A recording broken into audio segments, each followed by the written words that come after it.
मी सुप्रिया आणखी एका नवीन ब्लॉगमध्ये आपलं मनापासून स्वागत करते।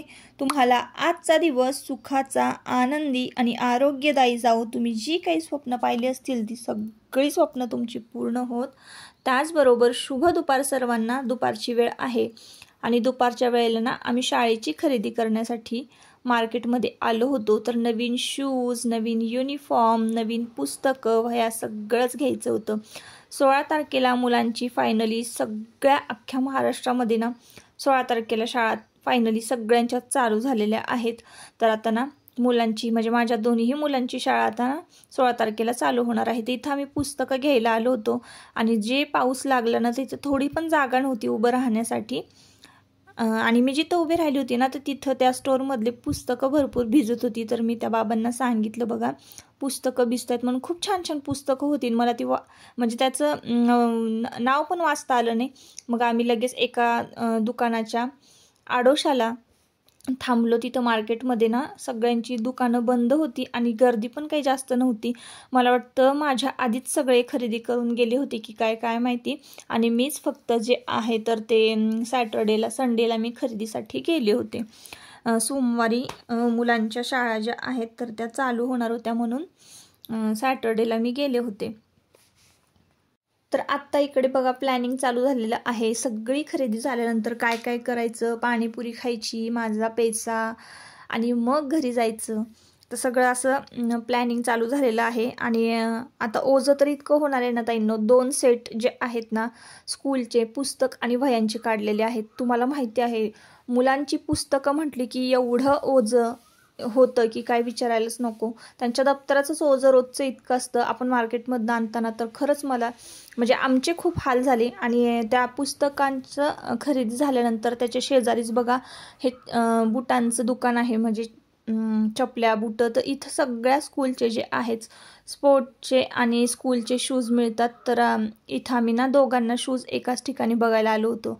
आता दोघांनाही घेऊन यावं लागतं शाळेची खरेदी करायची असेल तर, कारण युनिफॉर्मचं पण माप व्यवस्थित मिळायला पाहिजे आणि शूज पण चांगले एक बोट जे आहे ना म्हणजे थोडेसे मोठे आम्ही घेतो जेणेकरून वर्षभर व्यवस्थित टिकावे, कुठेही फाटू नयेत, घट्ट होऊ नयेत यासाठी।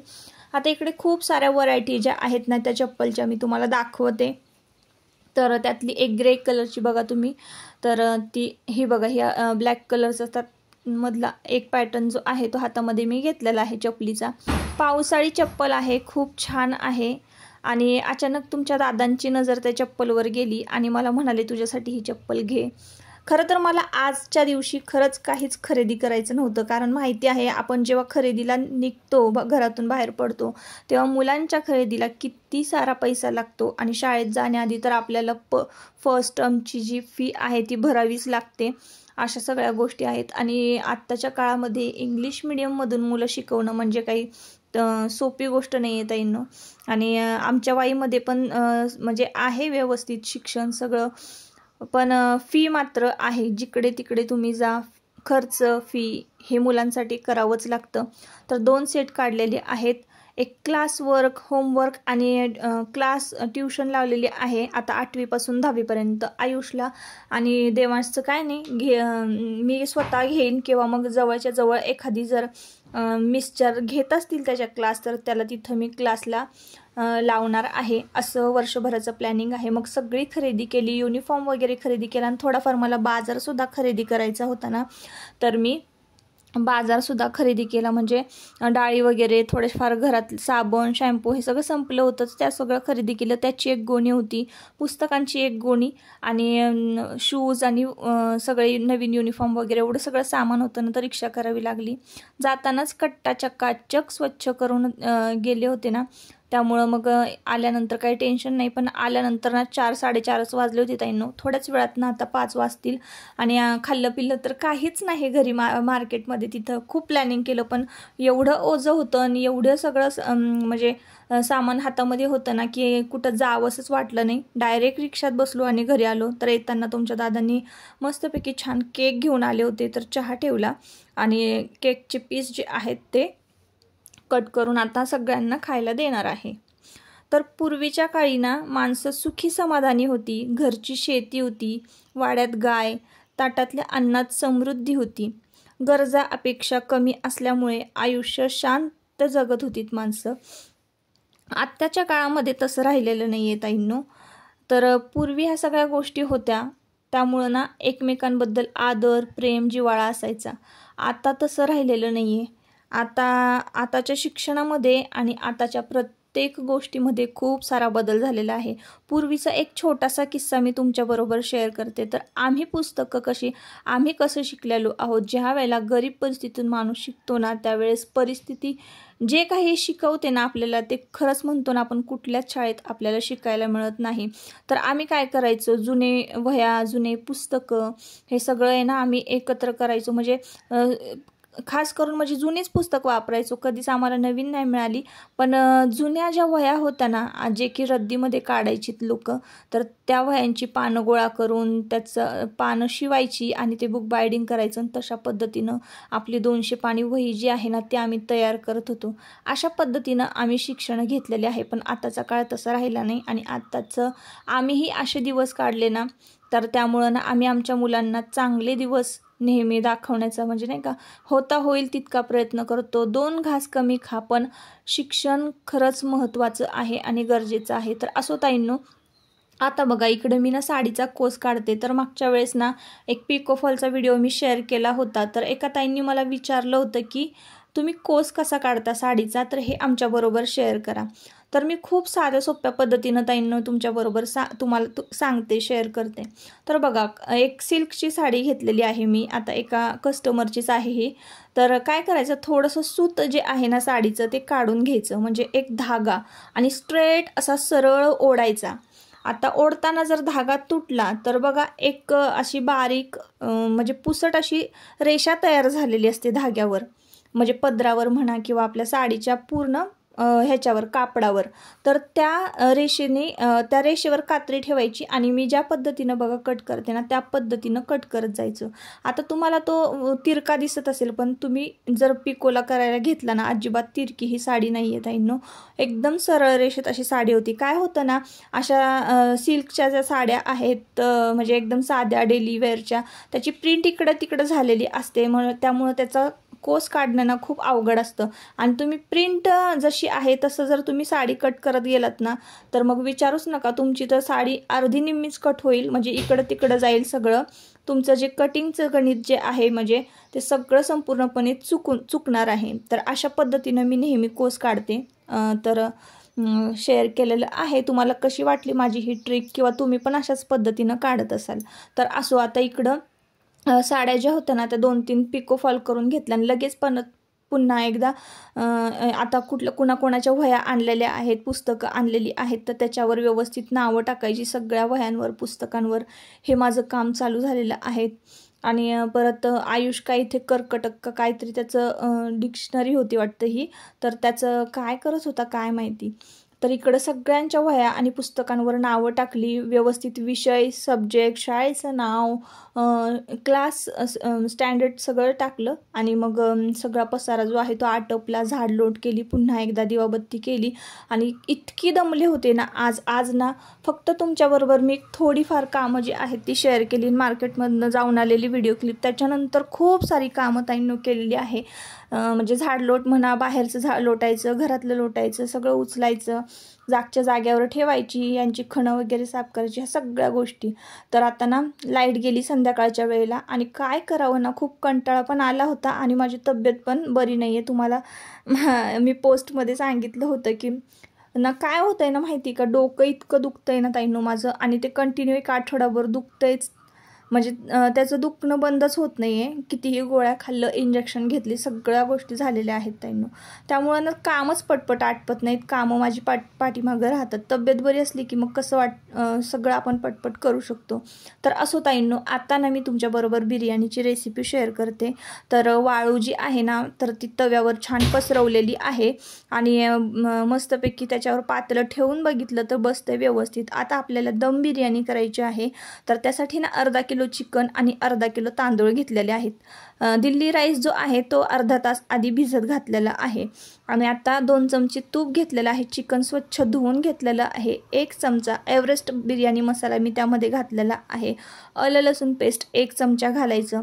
त्यानंतर आपल्याला लाल तिखट 1 चमचा घालायचं आहे. तर लाईट गेलेली आहे आणि मी मोबाईलच्या टॉर्चवरच मी शूटिंग करत आहे ताईंनो, समजून घ्या. तर 1 चमचा बरं बघा लाल तिखट घातलं आणि थोडीशी हळद घातली. आता आपल्याला दही घालायचं आहे. 10 का 12 रुपयाला बघा हा दह्याचा डबा येतो.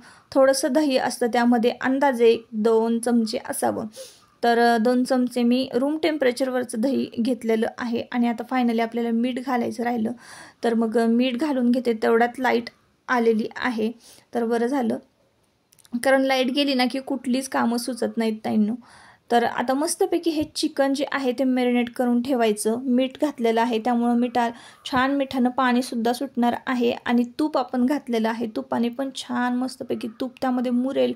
आणि मग आपण परतताना चिकन जे आहे ना ते अगदी चवीला छान लागतं, एकदम टेस्टी लागतं. तर अशा पद्धतीनं मॅरिनेट करत ठेवलेलं आहे चिकन. त्यानंतर आपण तांदूळ हे जे दिल्ली राईस आहे अर्धा तास आधी भिजत घातलेला आहे. कांदा जो आहे उभा कट करून घेतलेला आहे. 5 ते 6 मीडियम साईजचे कांदे होते आणि 1 टोमॅटो कट करून घेतलेला आहे. पातेल्यामध्ये एका उकळायला पाणी ठेवून दिलेलं आहे. तर पाणी बघा अर्ध पातेलं घेतलेलं आहे. त्यामध्ये दालचिनी, वेलची, लवंग, काळी मिरी थोडं थोडं घातलेलं आहे. 4 लवंगा, 2 दालचिनीचे तुकडे, 4 लवंग मिरी असं घातलेलं आहे. आणि 2-3 वेलचीचे तुकडे घातलेले आहे. एखादं चक्री फूल घालायचं असं, म्हणजे भाताला छान अशी चव येते. आणि लिंबू पिळलेला आहे म्हणजे भात आपला छान पांढरं शुभ्र तांदूळ दिसायला लागतो आणि छान शिजतो सुद्धा. तर आता इथे भात शिजायला घातलेला आहे. भात शिजायला अगदीच 5 मिनटं लागतातच. 5 ते 7 मिनटंच लागतात. 10 मिनटात आपला भात छान येळून हे तयार झालेला आहे बघा. 80% भात हा शिजवून घेतलेला आहे तांदूळ. तर आता आपण इकडे चिकनना फोडणी घालूया. तर चिकन मॅरिनेट करत ठेवलेलं आहे अर्धा तास आधी. आता आपल्याला यामध्ये घालायचं आहे तूप. आणि तूप घातल्यानंतर आपल्याला त्यामध्ये लगेचच आपण उभा कट करून घेतलेला जो कांदा आहे तो आपल्याला यामध्ये भाजायचा आहे. आणि त्यानंतर मग आपल्याला त्यामध्ये मीठ घालायचं आहे. तर काय होतं ना, तूप पातेलं तापलेलं होतं त्यामुळं तूप घातलं ना तर त्याचा थोडासा धूर तयार झाला, ते वितळेपर्यंत तसंच होतं. आणि मग त्यानंतर कांदा घातला आणि छान गुलाबी होईपर्यंत कांदा छान भाजून घेतलेला आहे. त्यामध्ये मीठ घातलं की कांदा छान भाजला जातो. आणि टोमॅटो जे होतं ते त्याच्यावर घातलं आणि लगेच झाकण ठेवून दिलं म्हणजे टोमॅटो छान मऊ होणार आहे, कांदा पण भाजला जाणार आहे. आणि दोन्ही जिन्नस जी आहेत मस्त एकजीव झाली, भाजली की त्यामध्ये आपण मॅरिनेट केलेलं चिकन जे आहे ते टाकायचं आहे. आता त्यानंतर आहे ना मस्तपैकी चिकन परतून घ्यायचं आणि शिजायला ठेवून द्यायचं. चिकन शिजलं की मग एक भाताचा लेअर, एक बिर्याणीचा लेअर, म्हणजे याचा चिकनचा लेअर, अशा पद्धतीनं आपण अगदी सोप्या साध्या पद्धतीनं ना दम बिर्याणी केलेली आहे. तर काश्मीरी चिली पावडर मी यामध्ये घातलेली आहे. तर सुरुवातीला घातली तरीही चालेल, म्हणजे चिकन मॅरिनेट करत ठेवतानाच घातली तरी चालेल, मी विसरले होते म्हणून मी आत्ता वरून घातलेली आहे. आता या चिकनमध्ये 1 थेंबसुद्धा पाणी घालायचं नाही आहे. सगळं हे चिकन जे आहे ते अंगच्या पाण्यावर शिजवायचं आहे. आणि अशाच पद्धतीनं बघा मी बिर्याणी करत असते. तुम्ही काय वेगळी पद्धत, वेगळी ट्रिक जर यूज करत असाल ना तर नक्की मला कमेंटमध्ये सांगा, माझ्यासुद्धा ती उपयोगी पडेल आणि तुमच्याकडनं सुद्धा मला काही ना काहीतरी शिकायला मिळतं ताईंनो. तर आता मी चिकन जे आहे ते शिजायला ठेवलेलं आहे. चिकन मॅरिनेट करत ठेवल्यामुळे चिकन शिजायला फक्त 10 ते 15 मिनटंच लागतात. आणि 10 ते 15 मिनटामध्ये अंगच्या पाण्यावर चिकन आपलं शिजलेलं आहे. पाणी तुम्ही बघत असाल किती सारं चिकनला सुटलेलं आहे. तर हे सगळं मिठाचं पाणी, मिठाच्या पाण्यामध्ये चिकन शिजवून घेतलेलं आहे. आता तुम्ही म्हणाल खारट वगैरे अजिबात नाही ताईंनो झालेलं खारट. थोडंसं भात शिजवताना मीठ घालायचं. त्यानंतर त्यामध्ये ना थोडंसं तेल घातलं खाली तळाशी पातेल्याच्या चिकनमधलं. आणि मग त्यानंतर आपण भाताचा थर दिलेला आहे. त्यानंतर आपल्याला ना बिर्याणीचा थर म्हणजे चिकनचा थर द्यायचा आहे आणि मग त्यानंतर भाताचा थर द्यायचा आहे. अशा पद्धतीनं बघा 1 थर भाताचा, 1 थर चिकनचा, असं करत करत व्यवस्थित चिकन आणि भात जो आहे पसरवून घेतलेला आहे पातेल्यामध्ये. आता तुम्हाला यावर आहे ना कोळशाची वाटी ठेवायची असेल तरी तुम्ही कोळसा छान पेटवायचा गॅसवर आणि एका वाटीमध्ये कोळसा ठेवायचा आणि त्यावर थोडंसं साजूक तूप घालायचं आणि मध्यभागी पातेल्यामध्ये कोळशाची वाटी ठेवून द्यायची आणि पॅक असं झाकण पातेल्यावर बसेल असं पॅक इतकं झाकण, म्हणजे असं बसेल असं त्या पातेल्यावर ठेवायचं. मस्तपैकी छान असा स्मोक बसतो त्या बिर्याणीला. तर मी तर काय आता एवढं सगळं व्याप करत बसणार नाही आहे ताईंनो. मी फक्त थरावर थर लावलेले आहे आणि गॅसवर तवा ठेवला. तवा बघा, तवा आधी तापवून घ्यायचा. तव्यावरची जी वाळू आहे ती छान तापते आणि मग अशा पद्धतीनं ना बिर्याणीला जो आहे तो दम देऊन घेतलेला आहे. तर आता पॅक बसेल असं झाकण मी ठेवणार आहे आणि कडची जी वाळू आहे म्हणजे तव्याच्या कडेला, तर ती व्यवस्थित अशी पातेल्याच्या भोवती व्यवस्थित अशी लावून घेणार आहे. आणि झाकण असं पॅक असं मला झाकण पाहिजे होतं पातेल्यावर बसेल असं. तर त्या पॅक बसावं म्हणून मी काय केलं, त्यावर वजन ठेवून दिलेलं आहे. तुमच्याकडे जर कणिक असेल तर कणिक पण तुम्ही आजूबाजूनी लावू शकता आणि एकदम पॅक बसेल असं झाकण जर तुम्ही ठेवलं तर बिर्याणीला दम एकदम चांगल्या पद्धतीनं बसतो आणि बिर्याणी खायला पण खूप टेस्टी आणि छान रसरशीत होते, ड्राय वगैरे होत नाही. तर तुम्हाला मी दाखवते आपली बिर्याणी तयार होते. तोवर ना इकडे मी उभे काकडी, कांदा, टोमॅटो हे सगळं कट करून घेतलं, कोथिंबीर, त्यामध्ये चाट मसाला घातलं, थोडंसं लाल तिखट घातलेलं आहे आणि लिंबू पिळलेलं आहे. तर अशा पद्धतीने मी रायता करून घेतलेला आहे. आणि आज फक्त ना मी बिर्याणी आणि रायता असंच जेवणामध्ये केलं होतं. तर आजच्या व्हिडिओचा इथंच शेवट करते. परत आपण पुन्हा भेटूया नवीन एका व्लॉगमध्ये. तोपर्यंत स्वतःची काळजी घ्या, मजेत राहा. व्लॉग जर आवडला असेल तर नक्की आपल्या चॅनलला सबस्क्राईब करा आणि व्हिडिओला लाईक करा. आणि बघा अशा पद्धतीनं मस्तपैकी गरमागरम आपली बिर्याणी तयार झालेली आहे. चला खा. Bye bye.